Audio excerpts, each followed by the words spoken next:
What's going on, everybody? It's your boy C4 here, and today we're bringing you the newest episode of the Madden 17 roster reveal series, where we're going to accomplish one of two things. Either one, you're going to get a quick look at what the Madden 17 rosters are probably going to look like for your favorite team, or number two, if you don't want to make the change to Madden 17 for, say, maybe they don't add custom draft classes, you want to stay on 16, even though they don't have it, but you want to stay here, you can download these community rosters at the completion of this series, and just keep playing like another new game does not exist.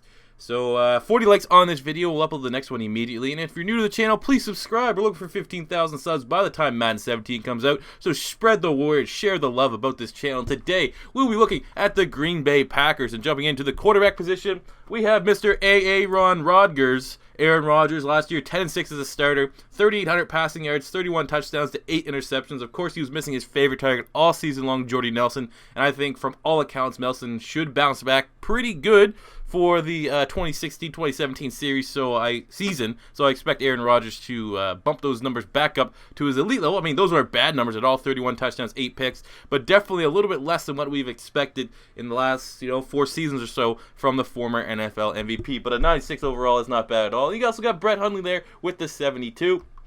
Look at the running back position. We gave Eddie Lacy an 84 overall. Supposedly he was working with P90X founder Toady Horton to slim up during the offseason. Last year, 758 yards, 3 rushing touchdowns to go along with 188 yards through the air. So, he did definitely share more of the backfield with James Starks, who we gave an 82, with James Starks having 600 yards, 2 touchdowns, as well as 43 receptions and almost 400 yards through the air, as well as 3 receiving touchdowns. So, I mean, there's still next year, even if Eddie Lacy did lose a bunch of weight, I still fully believe that Eddie Lacy and James Starks will definitely split carries in the backfield for sure. Fullback, no more John Kuhn. They're going with Aaron Ripkowski. We gave a 73. At the wide receiver position, Jordy Nelson, 93. He was a 96, and when he's healthy last year before the rosters somewhat changed, I think we can't hurt him too much because when he is healthy, he is playing at an elite level. Is definitely one of the top wide receivers in the NFL. So we gave him a 93. We also gave Randall Cobb an 87. Definitely got exposed as not being able to be a legit number 1 wide receiver. Definitely is a number 2. And when Jordy Nelson is in the lineup, these two are as dynamic as a wide receiving core in the NFL. Last year, Randall Cobb, 79 receptions, 830 yards, and 6 receiving touchdowns in 15 starts. So, I mean, not bad numbers, but definitely not the numbers Jordy Nelson put up. We got Devontae Adams with a 77, Montgomery 73, Jeff Janis 72. Maybe that could get bumped up a little bit. Aberdeen 71. So, I mean, really good, solid wide receiving core. At the tight end position, they did add Jared Cook from the LA Rams, who has an 83.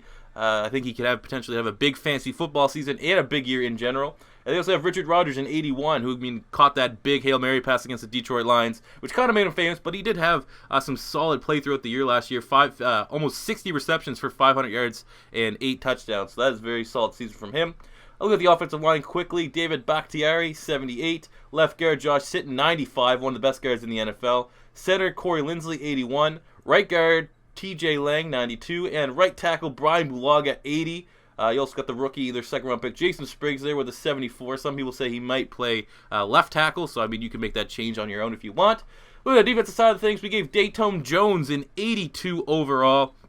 Last year, Mr. Jones, what did you do for me? In 0 starts, still got 3 sacks and being a kind of pass rush specialist in some packages, so very productive from him. I think he can have another big year ahead, more snaps, see some more playing time in 2016. Right defensive end, Mike Daniels, a 94 overall, one of the best big-time playmakers. Also plays a little bit of defensive tackle. In 16 starts last year, he had 1 interception, crazy enough, 4 sacks, and almost 50 total tackles. He's an absolute monster. Looking at defensive tackle, Detroit Guyon, we gave a 76, and first-round draft pick Kenny Clark also got a 75. Some people were kind of scratching their heads over this pick. I was as well in regards to some of the prospects that were still there on the board when they drafted him, but I'm a big fan of Kenny Clark. He was an absolute monster at UCLA. Looking at left outside linebacker, we gave Nick Perry an 81 overall. Last year, Nick Perry only started 1 game. I think he definitely will see it up in snap count for this coming season. He had 3.5 sacks and just shy of 40 total tackles. So, I mean, big year from him.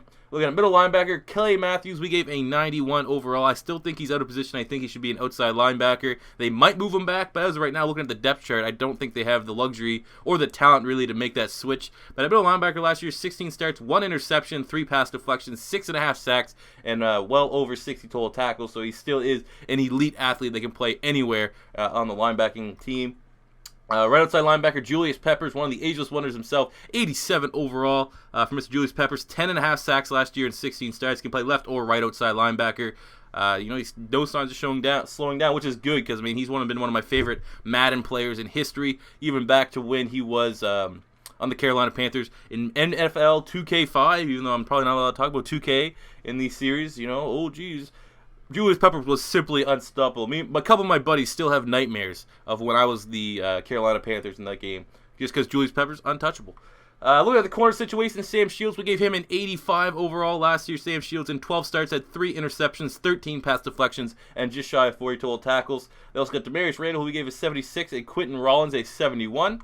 Looking at the free safety, we gave Morgan Burnett an 88 overall. Last year, Morgan Burnett in 11 starts, 5 pass deflections, and 60,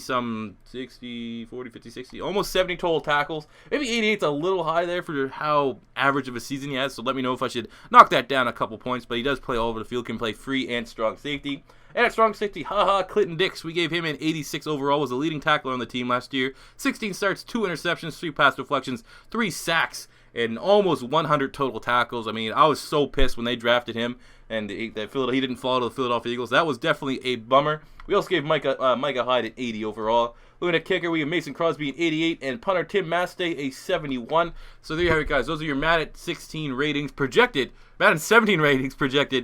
for the Green Bay Packers. As always, 40 likes on this video, and we will upload the next one. If you're new to the channel, please subscribe. We're over 15,000 subs by the time Madden 17 comes out. And until next time, it's your boy C4 saying peace out.